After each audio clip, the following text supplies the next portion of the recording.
All right, good afternoon. It is the Raines Feldman Cyber Liability Update. I am your host, as always, Eric Cyberson, and I am here with Scott Lesowitz and Steve Gebelin, my trusty lieutenants. I will let you all guess as to who is who, but they're in their normal positions if you've seen prior videos. And we do a lot of internet law work, which encompasses things like intellectual property and privacy and defamation. And I haven't done my homework, full disclosure. I haven't read the case that we're about to talk about, but luckily for me, Steve and Scott have. So they will educate me on a case that was filed in Anaheim. Apparently, the city of Anaheim, California, home of the Angels. Scott is a big Angels fan, and actually Steve is also. So Anaheim, near and dear to both your hearts. We don't really care about hockey, so we won't talk about the Ducks. Scott, I understand that the city of Anaheim has sued Airbnb. So what is going on down there in the OC? So it's actually the other way around. Airbnb is suing Anaheim because Anaheim has placed... I told you I didn't do my homework. Okay. It's all right. We don't need a note from your mom. It's okay. Anyway, so the city of Anaheim passed a regulation that essentially bans Airbnb for all intents and purposes. It requires that sites like Airbnb essentially only put up postings for short-term rentals that comply with the city of Anaheim zoning regulations. And very few housing units do this, and it poses liability on Airbnb essentially for just posting a listing, which is a no-no under the CDA. I see. Okay. Steve Gebelin, how handicap it for us? Who's going to win and why? So, like Scott said, the big and probably best argument that Airbnb has here is Anaheim statute is trying to criminalize Airbnb for hosting the speech, these ads from third parties.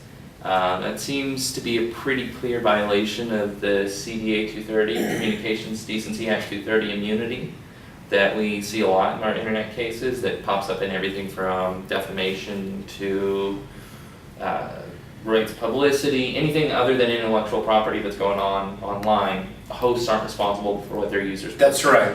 I missed the boat. Instead of becoming a lawyer, I should have started a website where I provide none of the content. I get all of the content for free from anonymous users around the world, and I incur zero liability for that content. I should have done that, but I didn't. Anyways, that's the CDA 230 Yep. in a nutshell. You can't sue the website. Yeah, you just came up with the business model for YouTube, LinkedIn, Facebook. Any other billion-dollar companies I'm missing? Multi-billion-dollar companies? Airbnb to a degree, although it's largely an advertising site, so... Yeah. Okay, Exactly. so It's a classified site. So we would expect Airbnb to, well, I guess procedurally Airbnb is would file what? They summary judgment on this? Is this a Rule 12 type of motion? Well, right now they're moving for a preliminary injunction, which is yet to be heard. Interesting. Okay. Any other grounds for success for Airbnb? I mean, I see the basis for 230. I think I agree. Scott, would there be any other potential attack points for Airbnb against the city of Anaheim? Well, the other big argument they're making is First Amendment grounds, that they're violating Airbnb's right to speech. This doesn't seem to be such a winner argument because it's commercial advertisements for what is now under Anaheim law illegal activity. And so it's going to get normally gets very thin First Amendment protection, and I think that's not their primary argument. And frankly, I was surprised it was even in the complaint because it might distract from their CDA argument, which is the better argument.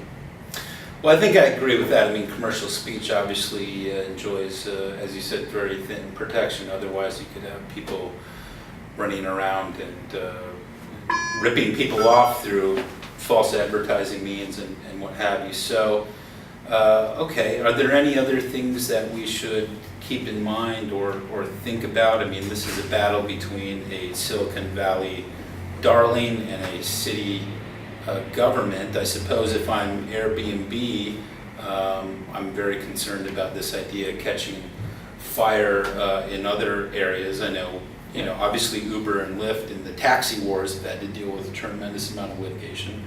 Yeah, so Airbnb is already, I think, in litigation with the city of San Francisco over similar laws. Not drafted the exact same, but the same kind of concerns where the city is trying to hold Airbnb responsible for making sure that all the units are licensed in whatever mechanism that they come up to do with it. To me, the surprising thing here is that these cities aren't reading up on CDA 230 before they're drafting these laws, and they're targeting the Airbnb ads rather than trying to figure out a way to get around that by, my thought was possibly crafting these laws to target the transactions where Airbnb is making money off of these unpermitted units that are in violation of local laws, and making those transactions the target of laws rather than the advertising, which would be protected. Well, that's what I would do when I become mayor of Los Angeles, which will probably be never. What I would do is I would start suing. I would start suing the posters of the Airbnb ads. I mean, it would be very easy to find out their identity, and I would imagine if you start going after the people offering the properties, that that should likely put a big dent, if not a total end to it. I don't know. What do you guys think? Banning the financial transactions killed internet poker. Well, that's interesting. Clearly, you have a gambling problem. I did not know that. No comment. Okay. So the way to attack it is obviously not Section 230, but to go after the transactions, either either the people offering it or the people renting the properties, and what else? What's the other attack point? Do you get to attack sort of the payment processors? I'm not sure that you could. Payment processors, you're going to probably going to have a harder time going after them to require that they certify these kinds of transactions. But it could be a point of attack. I haven't thought that one through all the way. I think the reason there isn't really any barrier right now stopping the city from going after the people offering the units that are not in compliance. And the laws are actually designed to get those people to come into compliance. I think it's just more a matter of scale and the sort of issues that we run into with defamation kind of cases where there is just such a large number of the users that the cities are trying to cut off the supply of users by going at the site. Scott or Steve, let me throw this up. If I am a hotel operator, I'm no fan of Airbnb because it's unfair. I have to comply with city taxes and regulations, and Airbnb offerers don't. Do I have a private right of action if I own a hotel in Anaheim for some sort of unfair competition type of claim against, obviously not Airbnb, but maybe the people offering those rooms? Any thoughts? I don't think against Airbnb because you run into the same CDA Well, I problem. agree. But what about the person offering their apartment? Could I sue that person under some sort of unfair competition theory? Because you'd have a legal violation, they're violating the law, but maybe there's a damages problem because in California on unfair competition, how do you prove that you're damaged? The argument would be if they didn't offer this room on Airbnb, then I would have gotten the room, but how can you, I would see that as a troublesome argument to make. Standing problems. Standing problems. Yeah, you have the standing problems, the problems with making that damage concrete.